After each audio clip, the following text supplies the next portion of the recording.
Welcome back teman-teman, masih di Binary Thinking. Itu, ulang.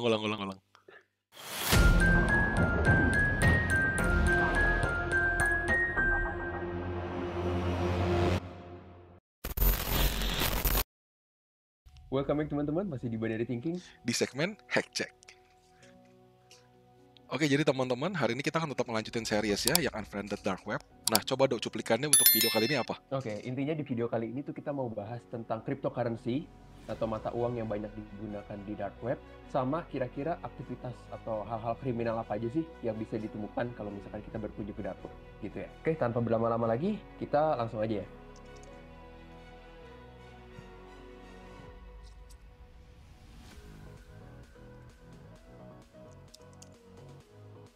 Oke, bisa dilihat di sini dia tuh nggak akses suatu website ya, yang dimana tuh tulisannya ada blockchain gitu. Kalau teman-teman yang tahu Bitcoin, enggak teman-teman, banyak banget sebenarnya selain Bitcoin. Jadi contohnya kayak ada Bitcoin, namanya tuh ada beberapa yang dimirip-miripin sama Bitcoin. Ada namanya Bitcoin Gold, ada yang namanya Yes. Bitcoin apa, ada yang namanya Dogecoin, ada yang namanya apa ya dulu Stellar Lumens ya kalau nggak salah. Gue Iya. dulu ada sempet Ada tahu-tahu dikit Ethereum lah. ya. Ethereum, ya di sini dia ada login dan ternyata di dalamnya sudah ada koinnya gitu ya. Karena ini kan Iya, laptopnya betul. kan dia ngambil dari orang lain. Betul. Wait, that's just from a couple minutes ago. Bitcoin, that's not a real currency, right? It's cryptocurrency. Nah, ternyata ini tuh ada transaksi. Kalau di situ tulisannya 7min, ketutupan sama kamera dia, mungkin 7 minute ago kali ya. Ternyata ada pembayaran yang dilakukan sama orang entah siapa, karena kita tidak bisa tracking ya siapa yang bayar kita ya di Bitcoin itu. Semua yang kita tuh sebenarnya kalau di Bitcoin tuh sama kayak bank ya, cuman kita pakainya ID wallet ya, bukan nomor rekening ya. Betul. Dan ID wallet itu tuh nggak terlacak, makanya Bitcoin ini atau cryptocurrency itu banyak digunakan karena transaksinya itu sifatnya tetap anonimus gitu. Jadi kita nggak bener-bener tahu siapa yang ngirim atau ngasih uang ke kita gitu ya. Ya. Dan beberapa orang bilang menggadang-gadangkan cryptocurrency ini atau ya mungkin yang teman-teman tahu Bitcoin ini menjanjikan kenapa? Karena sekarang kalau kita mengirim uang aja ya dari mungkin dari Indonesia ke US atau ke Europe itu pasti biayanya mahal ya. Sedangkan kalau kita Iya betul, pakai pasti yang ada fee. cryptocurrency ini itu biayanya sangat tipis. Benar ya? Betul. Dan Tergantung seberapa biayanya besar juga kita mau transfer gitu ya. dan biayanya itu nggak diserahkan ke pihak ketiga atau contohnya bank misalkan ya, kayak yang dibilang sama mas-mas ini.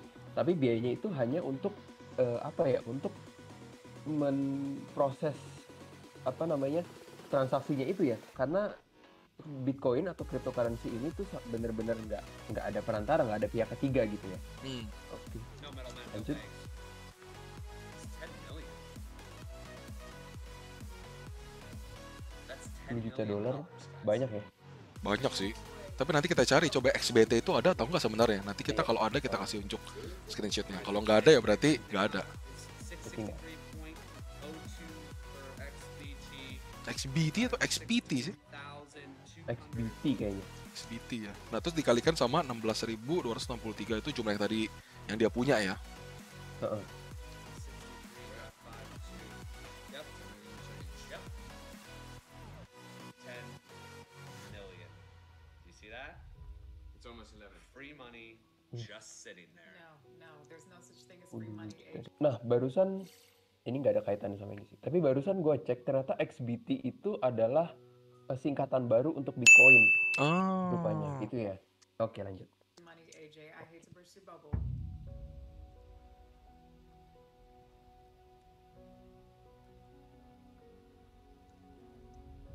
Nah di sini tuh dia pura-pura bukan pura-puranya tapi di film itu diceritain bahwa ada satu orang nickname-nya Sharon 00 ya atau 60 itu ngechat dia. 60 kayaknya. Ya Sharon Iya. 60 itu ngechat dia. Yang dimana ini kalau misalkan kita hanya terkoneksi ke dark web dan kita nggak ngapa-ngapain harusnya ini nggak muncul gitu. Nggak muncul ya. Ini aplikasi yang harus diinstal atau dibuka sendiri. Dan ini dia ngomong ya, di come true tuh kalau misalkan kita mau menerka-nerka itu tuh maksudnya uangnya nyampe nggak gitu ya.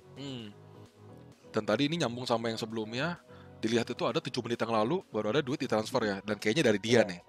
Ya, ada cryptocurrency ini transfer. Lanjut. Wait, don't. Ini mungkin kembali lagi ke nasihat masa kecil kita ya, dari orang tua kita ya. Kalau kita nggak kenal sama orang, kayaknya jangan ngomong sama orang Jangan dikenal main, iya, sembarangan ya. Apalagi ini betul. laptopnya laptop curian dan ini lagi di aplikasi orang Betul, gitu ya. betul. Setuju. Itu buat teman-teman tuh ya, jangan pernah ngobrol sama orang nggak dikenal, terutama kalau teman-teman dapat kontaknya itu dari orang yang aneh gitu loh. Tahu dari mana yang bisa Ya, kita- hati-hati di dunia digital ya. Iya.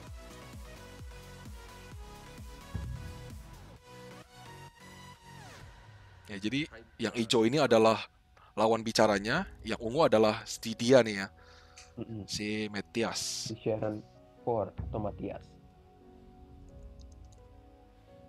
Nah, di sini percakapannya dibilang darker, black, keep it long and straight.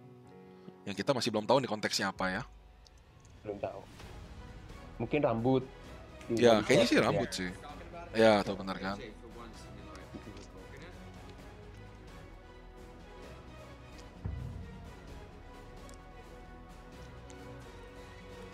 Mulai nggak nyambung ya. Boleh nggak nyambung. Mereka juga kebingungan nih. Nah, di sini ada istilah ya, namanya trepination. Iya, trepidation.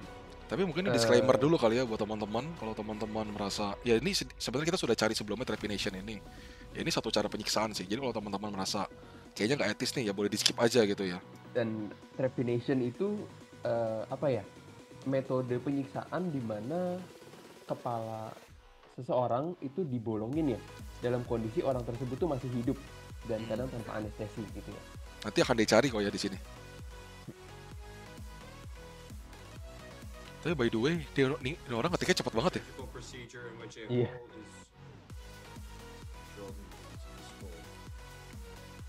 Nah, di sini kalau kita mau balik lagi ke konteksnya, dia tuh cari artinya trepination ini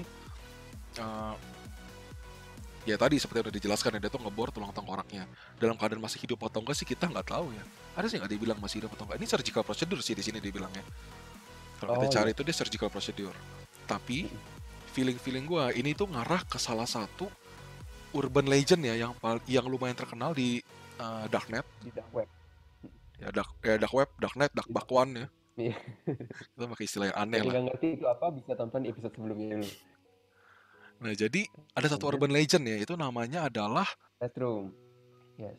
yang dimana Red Room ini tuh kumpulan-kumpulan orang-orang yang apa ya, menurut gue tuh punya kelainan yang sangat tidak manusiawi lah, karena mereka ini ngebayar orang untuk nonton suatu penyiksaan secara live gitu. Penyiksaan, betul. Iya. Dan konon sih katanya di orang-orang yang nonton yang masuk ke dalam Red Room itu nanti mereka bisa bayar sejumlah uang untuk terserah nanti orang yang jadi korban ini mau diapain gitu. Nah, Jadi dan sangat lagi-lagi asusila banget ya. dan yang sangat mirip itu sebenarnya lagi-lagi bayarnya pun sepembacaan gua ya, itu bayarnya juga lewat cryptocurrency. Oh iya, itu nggak bank transfer atau Iya. OVO, GoPay, nggak ada yang Jadi kayak lewat gitu. apa? Bank BCA gitu, nggak bisa ya pakai flash. Iya, Pakai nggak bisa. e-money gitu nggak Iya, boleh, nggak bisa. Kayak Genius itu nggak bisa. Jadi emang bayar itu pakai cryptocurrency. Kenapa? Ya karena statement pertama, cryptocurrency itu sampai sekarang belum ada metode buat nge-track balik ke siapa yang ngirim ini dan siapa yang jalur-jalur yang dilalui itu jalur-jalur yang mana aja. Jadi siapapun yang melakukan transaksi itu yang bayar orang untuk menyiksa orang lain itu yang akan tetap anonimus gitu ya. Gue lihat kan sebenarnya ke arah situ ya.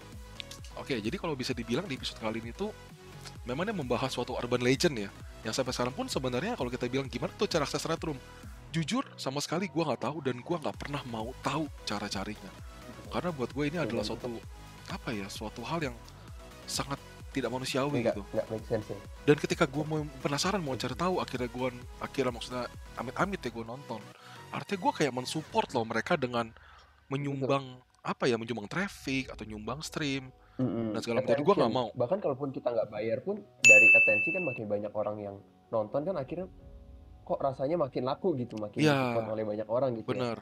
Jadi kita juga suggest ke teman-teman janganlah kalau misalkan mau cari urban legendnya apa silakan gitu. Emang menarik sih biar tahu aja, for your information aja. Tapi kalau sampai cobain bener-bener mau nyari, kita saranin 100% jangan. Iya betul, sayang waktunya. Dan sebetulnya namanya urban legend ini kebenarannya ya kita nggak bisa menjamin 100% ini tuh Red Room ini benar-benar nyata atau enggak kan ya sebenarnya. Ya, kalaupun ada orang yang mau bereffort nyari pun nggak semua orang, kalau yang dari yang gue dengar ya nggak semua orang memang berhasil untuk menemukan Red Room ini. Nah, kalau teman-teman tertarik nih untuk mengetahui teori blockchain atau cryptocurrency lebih lanjut, mungkin teman-teman bisa request di kolom komen. Kita mungkin nanti bisa bahas lebih panjang ya tentang blockchain dan cryptocurrency Yang ini. khusus untuk bahas cryptocurrency. Tapi bukan cara tradingnya ya. Ini lebih ke arah teorinya dan pemakaiannya, pengaplikasiannya itu bisa kemana aja sih. Betul. Karena kan kita dengar blockchain, tapi kita nggak tahu nih arahnya kemana. Oke, sekian aja teman-teman video kita kali ini. Jangan lupa like kalau suka, dislike kalau nggak suka. Jangan lupa subscribe juga karena subscribe itu gratis. Dan kalau teman-teman lihat video ini bermanfaat, jangan lupa di-share ke teman-teman yang lain. Dan yang terakhir, jangan lupa tulis tanggapan teman-teman di kolom komen. Oke, dan kalau gitu sekian untuk episode kali ini. Sampai jumpa di episode-episode berikutnya. Salam, Sukoso.